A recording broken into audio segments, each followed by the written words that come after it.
বর্তমান সময়ে জনপ্রিয় কমেডি জুটি শামীম হাসান সরকার, তানিয়া বৃষ্টি ও সামান্তা পারভেজ।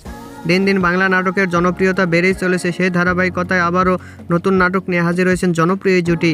নাটকটির নাম আমাদের স্কুল। এই নাটকটিতে অভিনয় করেছেন বর্তমান সময়ের আলোচিত অভিনেতা শামীম হাসান সরকার, আলোচিত অভিনেত্রী তানিয়া বৃষ্টি ও আলোচিত অভিনেত্রী সামান্তা পারভেজ। এই নাটকটি রচনা ও পরিচালনা করেন শাহিদুন নবী। নাটকটি খুব শীঘ্রই 360 ডিগ্রি ড্রামা ইউটিউব চ্যানেলে প্রকাশিত হবে। আপনারা দেখতে চাইলে অবশ্যই 360 ড্রামা ইউটিউব চ্যানেলে চোখ রাখুন এবং নিয়মিত নতুন নতুন নাটকের আপডেট পেতে হলে অবশ্যই চ্যানেলটিকে সাবস্ক্রাইব করে রাখুন। পরবর্তী ভিডিওর জন্য অপেক্ষা করুন।